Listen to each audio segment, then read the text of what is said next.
Hi guys, Alexander here, and today we are going to take a look at Tromso Pinestone Sea IEM from TIPSY.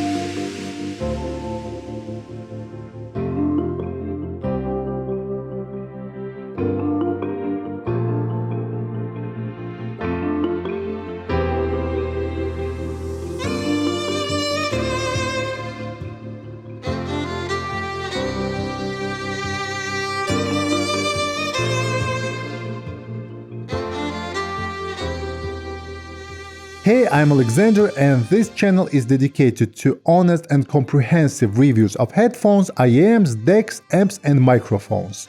If you haven't subscribed yet, please consider subscribing to my channel and don't forget to click the notification bell.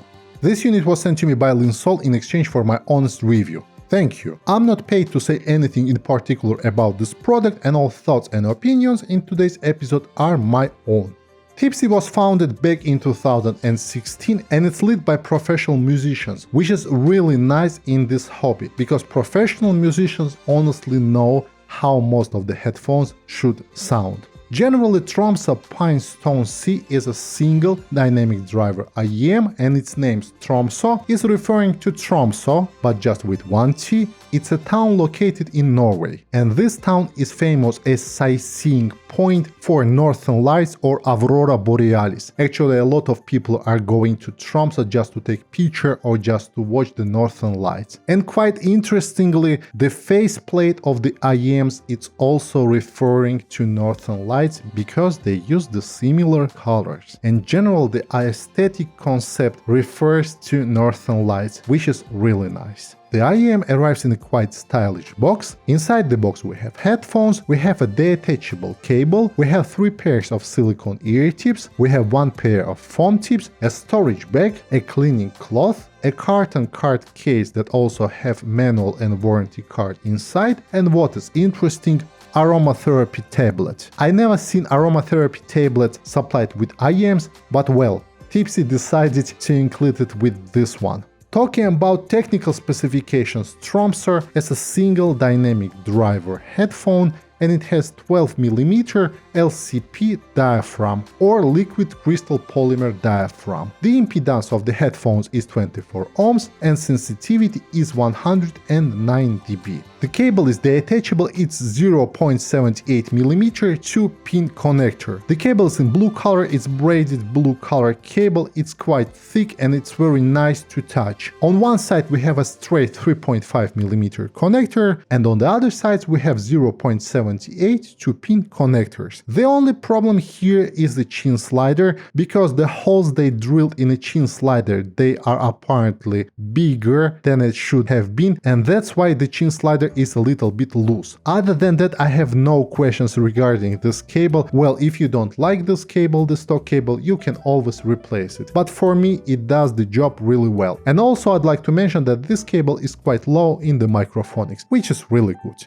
Now let's talk about the design, the fit and the comfort. IEMs are really stylish, and when they said that they are handmade, generally they meant that the front side of the IEM shell is actually hand painted, which generally means that my pair most probably will be a little bit different from your pair. Well, both of the pairs will carry Northern Lights on it, but probably there'll be some difference in details. The shell of the IEM is made of plastic, it's really comfortable, but the nozzles are a bit on the longer side. On the side we have a model name, we also have a vent, and on the front side we have a TIPSY logo in silver. Overall, the looks of this IEM are really pleasing.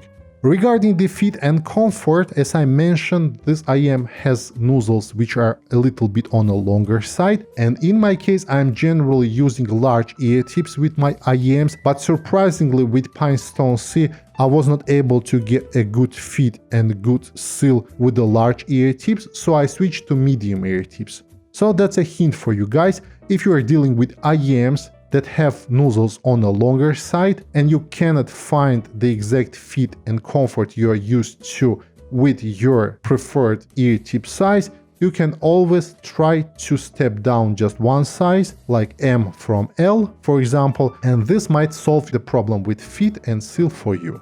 Now let's talk about how this IEM sounds. It's quite interesting that on the back side of the box we have a frequency response graph from a manufacturer, and I hope that more and more headphone manufacturers will follow this trend and they will be including frequency response graphs with their IEMs and headphones. Looking at this graph, you can see there is a dip in mids, so it's like more of a V-shaped signature, and at the same time we can see that the treble is well balancing the low end. But let's talk about low frequencies first. In my opinion, sub bass and mid bass, they work together in pair really well. So they are not overwhelming each other. At the same time, there is quite a lot of sub bass here. So if you prefer bass heavy genres, you'll probably like how this IEM sounds. The only issues with the bass, actually there are two issues. First, the bass has quantity, but it's lacking a little bit of details. The second is that the mid bass is bleeding into mids, making this IEM quite warm. But again, talking about low frequencies, they do quite a good job here.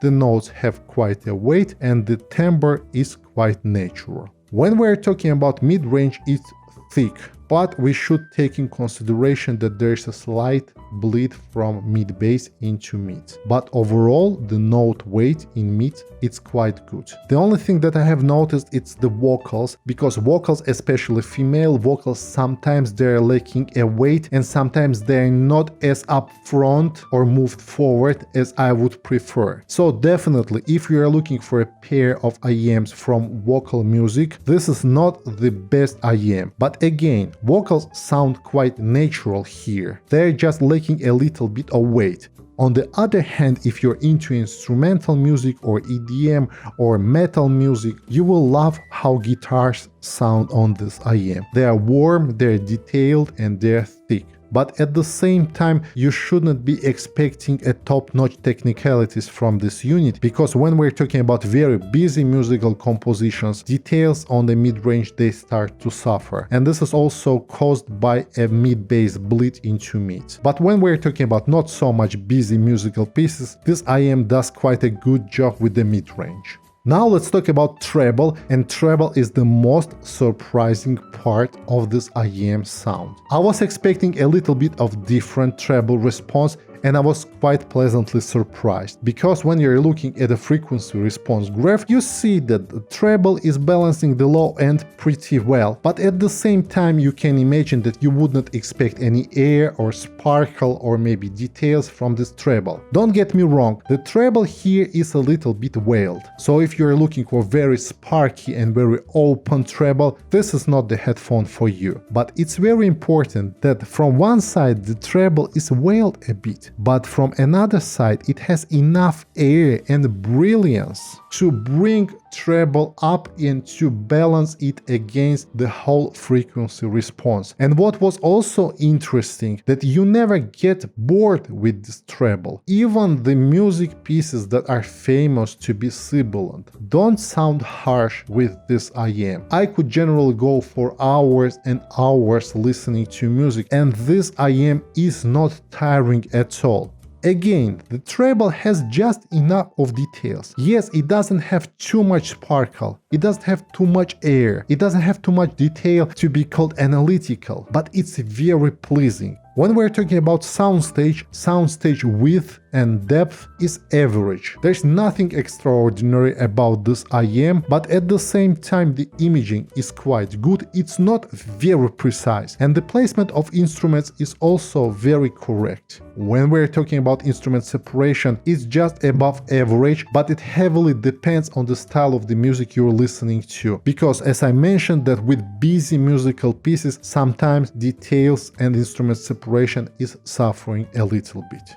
Okay, let's summarize. TIPSY's Tromso Pinestone Sea is quite interesting IEM, and I liked it a lot. It has a quite interesting and balanced sound signature, but of course it has its own cons and pros. Talking about pros, it has a nice packaging, beautiful design, good fit and comfort. Overall good tonal balance, quite a nice timbre, and pleasing sound signature. This IEM in my case was suitable for long listening sessions, and this is really important. Talking about the cons, well, not the best in class details. This IEM also lacks a bit of note weight, and especially this is noticeable in mid-range. Details and separation of instruments also lacks a little bit in a busy musical pieces. If you are looking for a warm sounding IEM that has a little bit of laid back sound, but at the same time you want a prominent sub bass, and at the same time you want the treble that it's airy and sparkly enough just to balance the low end, I think the TIPSY TTROMSO PINESTONE SEA should be definitely on your list, because this IEM does a lot of things really well, especially for its price. Alright guys, that's all from me for today, and I hope that you enjoyed this video. If you want to see more content like this, please consider subscribing to my channel, and see you in the next video. Goodbye!